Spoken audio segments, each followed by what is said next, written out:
This video is something a little bit different. It's a bit more philosophical in approach. It's about not being manipulated, or how not to be manipulated.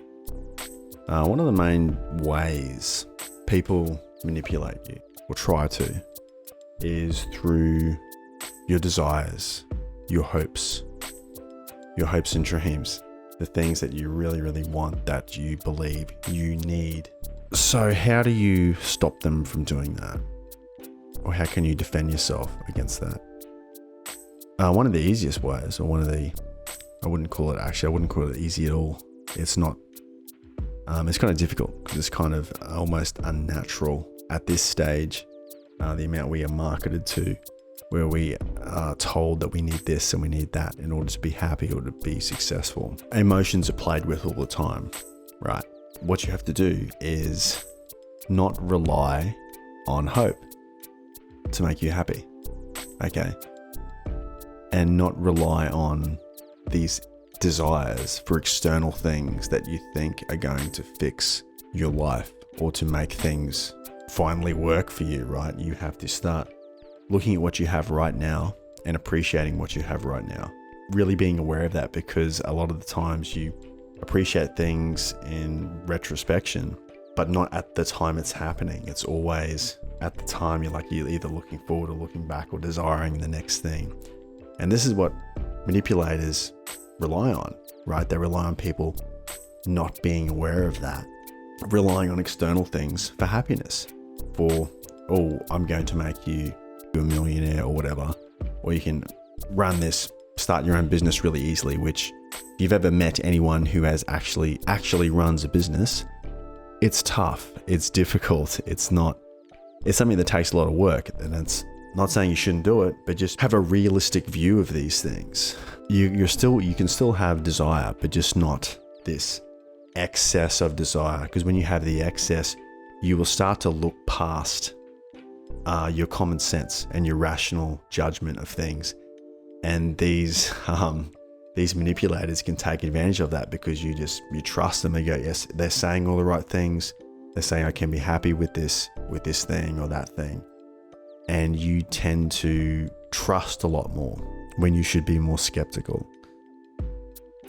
So the way I would recommend in at least learning to be happy with what you have, I think that's what you need to do to start off with, and to appreciate the current moment no matter where you are. Still aim for things further in the future, but appreciate what you have right now at the same time. So one of the best things that I've found to appreciate what you have, even if you have very little, is just to go out in nature and go for a walk and think and ruminate. And I find this one of the most refreshing, energizing things to do. I regularly go out to the beach for a walk. I find the ocean just amazing to be near. I'm sure many of you do too.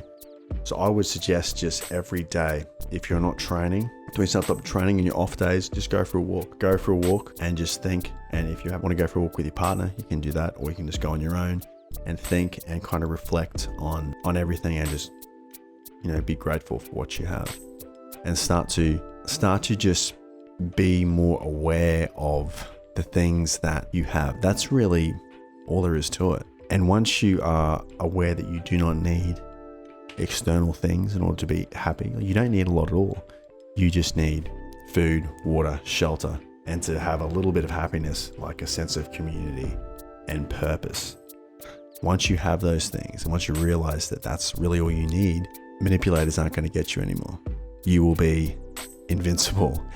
You will be unable to do anything against your will. They will not convince you to do anything against your will. You will be able to use your rational thinking more, your critical thinking.